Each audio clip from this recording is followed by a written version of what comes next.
Hello students, आज हम लोग आईआईटी जेईई में पूछे गए एक प्रॉब्लम को सॉल्व करेंगे। इस प्रॉब्लम में एक सिंपल पेंडुलम है जिसका लेंथ एल है और मास ऑफ द बॉब कितना है, स्मॉल एम, और इसके टाइम पीरियड को एक जनरल सिचुएशन में T1 से रिप्रेजेंट किया गया है। ठीक है, तो ये T1 का वैल्यू कितना लिख सकते हैं हम लोग, T1 इक्वल्स टू 2π√L/g। ये सिंपल सिचुएशन के लिए है जिसको रिप्रेजेंट किया गया है T1 से। प्रॉब्लम के नेक्स्ट पार्ट में कहा गया है कि इस पॉइंट ऑफ सस्पेंशन को अपवर्ड मूव कराया जाता है, जो एक मैथमेटिकल इक्वेशन से गवर्न होता है। ठीक है, इस पॉइंट ऑफ सस्पेंशन को अपवर्ड मूव कराया जाता है और इस अपवर्ड मोशन को y equals to k times T square से रिप्रेजेंट किया जाता है। ठीक है, जब इस पॉइंट ऑफ सस्पेंशन को मूव कराया जाएगा तब के टाइम पीरियड को तब भी बॉडी ऑसिलेट करेगा, तब के बॉडी के ऑसिलेशन को T2 से रिप्रेजेंट किया गया है। ठीक है, तो हम लोग से पूछा जा रहा है इन दोनों सिचुएशन में T1 square divided by T2 square क्या होगा। ठीक है, एक बार फिर से प्रॉब्लम को रिपीट कर देते हैं। एक सिंपल पेंडुलम गिवन है जिसका लेंथ जो है L है और मास M है, और इसके टाइम पीरियड को किससे रिप्रेजेंट किया गया है, T1 से। ठीक है, नेक्स्ट सिचुएशन में इसी पेंडुलम को अपवर्ड मोशन दिया गया है। प्रॉब्लम को आसान बनाने के लिए हम लोग ये एज्यूम कर लेते हैं कि प्रॉब्लम का जो पॉइंट ऑफ सस्पेंशन है इस बॉब का, ये एक सीलिंग से अटैच्ड है, और वो सीलिंग किसका है, एलिवेटर का। एक मूविंग एलिवेटर है जो y equals to KT square के मैथमेटिकल रिलेशन से मूव कर रहा है। ठीक है, तब इस प्रॉब्लम को बनाना आसान होगा। तब इसका टाइम पीरियड जो है इस बॉब का, उसको T2 से रिप्रेजेंट किया गया है। तो इस जेई प्रॉब्लम में पूछा गया था कि T1 का स्क्वायर डिवाइडेड बाई T2 का स्क्वायर कितना होना चाहिए। क्वेश्चन क्लियर है? तो इस प्रॉब्लम को हम लोग बहुत आसान तरीके से सॉल्व कर सकते हैं। तो इस प्रॉब्लम में प्रोसीड करते हैं। एक ये नॉन इनर्शियल फ्रेम से इस प्रॉब्लम को सॉल्व करते हैं। सिंस इस पॉइंट ऑफ सस्पेंशन को हम लोग किससे अटैच्ड माने हैं, एक एलिवेटर से, जो कि एक्सेलरेशन से अपवर्ड जाएगा। एक अपवर्ड एक्सेलरेशन है ए। इस अपवर्ड एक्सेलरेशन को हम लोग गिवन मैथमेटिकल इक्वेशन से फाइंड कर सकते हैं। ठीक है, अब इसका क्या यूज़ है यहाँ टाइम पीरियड निकालने में, वो हम लोग देखेंगे। इक्वेशन क्या गिवन है, y equals to k times T square. हम लोग जानते हैं कि अगर y और t में रिलेशन है, डिस्टेंस और टाइम में रिलेशन है, तो डिस्टेंस को डबल डेरिवेटिव अगर करें तो एक्सेलरेशन मिलता है। तो फर्स्ट डेरिवेटिव करते हैं, dy बाई dt, ये क्या होगा, 2 टाइम्स kt, और ये वेलोसिटी होगा इस पॉइंट ऑफ सस्पेंशन का या फिर एलिवेटर का, जिस एलिवेटर में ये रखा गया है उसका वेलोसिटी कह सकते हैं। ठीक है, उसी तरह से अगर इसको एक बार और डिफरेंशिएट करें तो एक्सेलरेशन मिलेगा, that is equals to twice के। ठीक है, तो एक्सेलरेशन जो है वो कांस्टेंट है। यहाँ पे प्रॉब्लम में k का वैल्यू 1 दिया गया है, k का वैल्यू 1 मीटर पर सेकेंड स्क्वायर दिया गया है, तो हम लोग यहाँ रख सकते हैं इसको। तो एक्सेलरेशन जो हो जाएगा 2 × 1 हो जाएगा, that is equals to 2 metre पर सेकेंड स्क्वायर। तो गिवन एलिवेटर या पॉइंट ऑफ सस्पेंशन का एक्सेलरेशन कितना हो जाएगा, 2 मीटर पर सेकेंड स्क्वायर, क्योंकि k का वैल्यू जो है एक कांस्टेंट है और प्रॉब्लम में मेंशन किया गया है 1 मीटर पर सेकेंड स्क्वायर। अब हम लोग इस गिवन कॉन्सेप्ट को कैसे प्रॉब्लम में यूज़ करेंगे, अब वो देखते हैं। एक नॉन इनर्शियल ऑब्जर्वर, मान लेते हैं एक नॉन इनर्शियल ऑब्जर्वर यहाँ पे इस लिफ्ट में है। ठीक है, एक नॉन इनर्शियल ऑब्जर्वर एक लिफ्ट में है और इस प्रॉब्लम को ऑब्जर्व कर रहा है, इस बॉब को ऑसिलेट करते हुए ऑब्जर्व कर रहा है। तो इसके लिए न्यूटन सेकेंड लॉ लगाना आसान है। अब ये इस बॉब पे लगते हुए फोर्सेस को किस तरह से अप्लाई करेगा, इसके लिए इस बॉब का वेट जो है नीचे की तरफ काम करेगा, तो उसको शो कर देते हैं।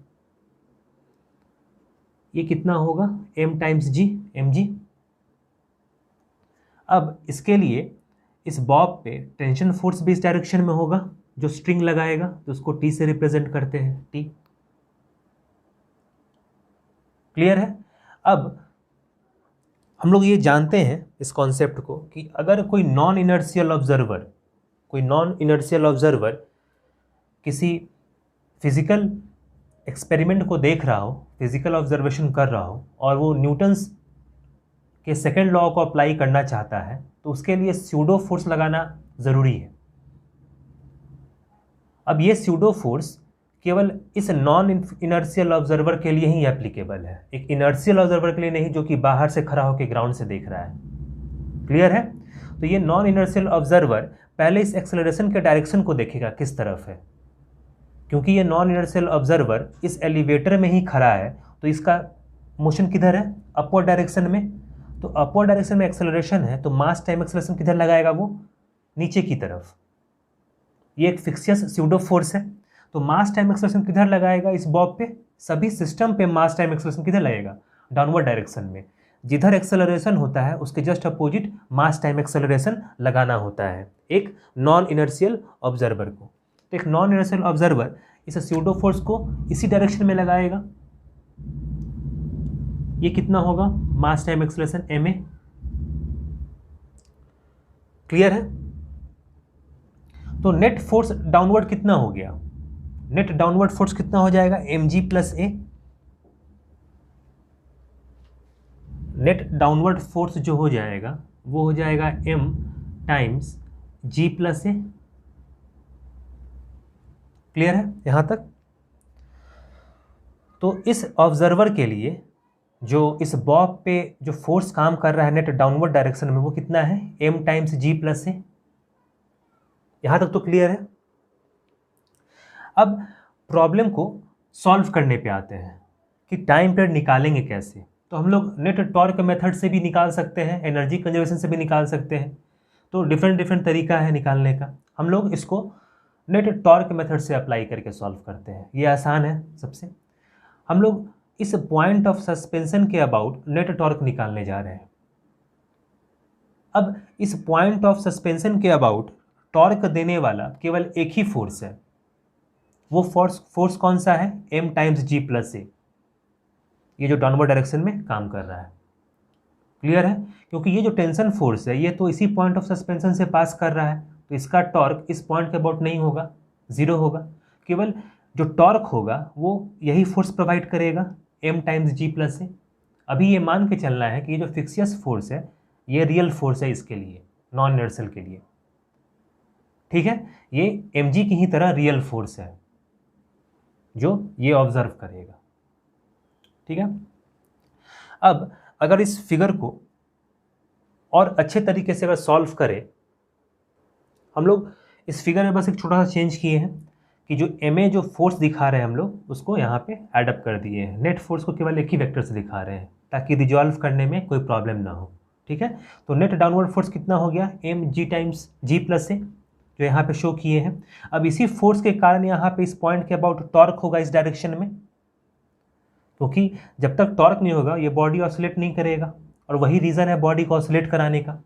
तो नेट टॉर्क जो होगा इस पॉइंट के अबाउट इस डायरेक्शन में क्रिएट होगा, इस पॉइंट के अबाउट। तो हम लोग इसको रिजॉल्व कर लेते हैं। अगर ये एंगल थीटा है तो यहाँ पे वर्टिकल के साथ ये भी एंगल कितना बनेगा, थीटा, क्योंकि यहाँ वर्टिकल के साथ कितना एंगल बना है, थीटा। तो यहाँ भी ये दोनों पैरेलल लाइंस है तो ये भी थीटा एंगल बनेगा। अब रिजॉल्व करते हैं तो ये हो जाएगा mg plus a cos theta, और इधर कितना हो जाएगा mg plus a sine theta. हम लोग को इससे मतलब है, इस फोर्स से। ये कितना हो जाएगा m times g plus a sine theta,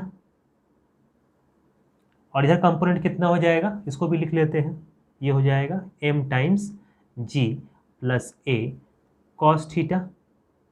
अब इस फोर्स को और इस फोर्स को ये दोनों आपस में कैंसिल आउट करेगा, अपोजिट डायरेक्शन में है। केवल एक ही फोर्स बच रहा है नेट इस डायरेक्शन में जो इसको टॉर्क प्रोवाइड करेगा इस पॉइंट के अबाउट, तो हम लोग लिख सकते हैं एम जी प्लस ए साइन थीटा, और ये परपेंडिकुलर डिस्टेंस कितना है, स्ट्रिंग का लेंथ एल, तो हम लोग लिख सकते हैं कि एम जी प्लस ए sine theta into L, R cross F लिखते हैं हम लोग, और सिंस ये परपेंडिकुलर डायरेक्शन है तो थीटा हट जाएगा दोनों के बीच का angle, equals to I alpha,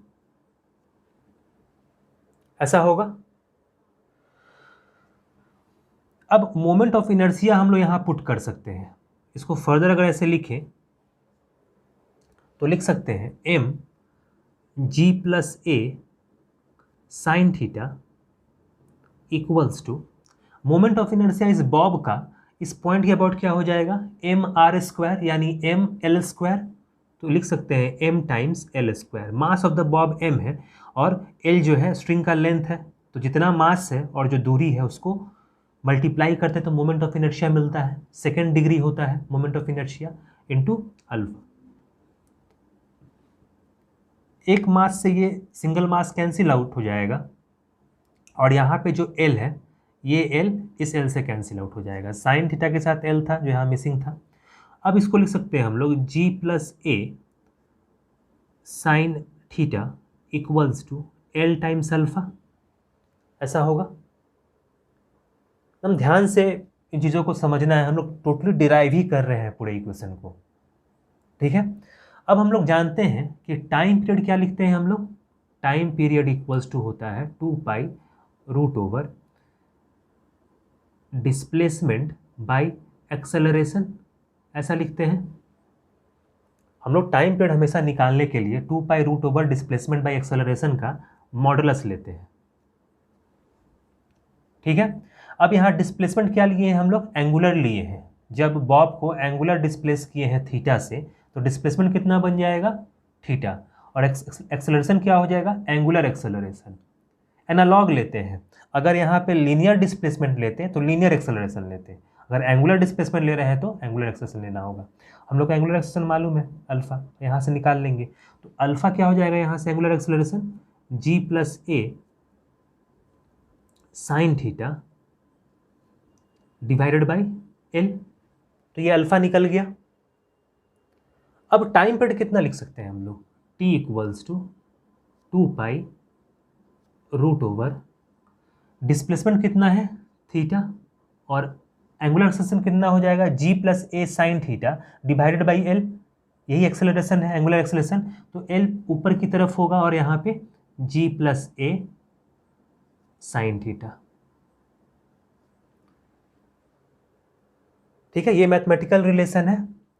अब जब ये थीटा बहुत स्मॉल होगा, हम लोग जानते हैं कि एसएचएम के लिए, सिंपल हार्मोनिक मोशन के लिए थीटा बहुत स्मॉल होना चाहिए, तो थीटा बाई साइन थीटा क्या हो जाएगा, 1। जब थीटा बाई साइन थीटा 1 हो जाएगा तो टाइम पीरियड हम लोग क्या लिख सकते हैं, t equals to 2 root over l divided by g plus a. जब थीटा बहुत स्मॉल होगा, जब थीटा टेंड्स टू 0, तो क्या हो जाएगा, थीटा बाई साइन थीटा क्या हो जाएगा, 1। ये मैथमेटिकल रिलेशन हम लोग जानते हैं लिमिट से, थीटा बाई साइन थीटा 1 हो जाएगा। यहाँ लिख सकते हैं कंडीशन, जब थीटा टेंड्स टू 0 तो थीटा बाई साइन थीटा 1 को टेंड करेगा, ठीक है। तो टी इक्वल्स टू कितना हो गया, 2 root over l by g plus a, और सिंस प्रॉब्लम में मेंशन किया गया है कि इस टाइम पीरियड को हम लोग को क्या मानना है, T2, तो T2 मान लेते हैं। अब हम लोग T1 जानते हैं कितना है और T2 जानते हैं कितना है, अब हम लोग रेशियो निकाल सकते हैं, तो रेशियो निकालते हैं कितना होगा, T1 कितना लिख सकते हैं हम लोग सिंपल केस में, सिंपल केस में time period of simple pendulum कितना होता है, 2 रूट ओवर एल अपॉन जी। हम लोगों से पूछा जा रहा है T1 का स्क्वायर डिवाइड बाई T2 का स्क्वायर, तो T1 का स्क्वायर कर लेते हैं पहले, तो T1 का स्क्वायर कितना हो जाएगा, 4 स्क्वायर एल अपॉन जी, ऐसा होगा स्क्वायरिंग करने पे, और T2 का स्क्वायर कितना हो जाएगा, T2 square equals to 4 square l upon g plus a, ऐसा होगा। अब डिवाइड करना है T1 square divided by T2 square, तो T1 square divided by T2 square, ये हो जाएगा 4 pi square L upon G, whole divided by अगर लिखेंगे इसको तो यहाँ G प्लस ए लिखना होगा और यहाँ लिखना होगा 4 पाई स्क्वायर L, ऐसा होगा। ये रिवर्स हो जाएगा, 4 पाई स्क्वायर L से 4 pi square L cancel out हो गया, तो T1 square by T2 square कितना मिला, G plus a divided by ji.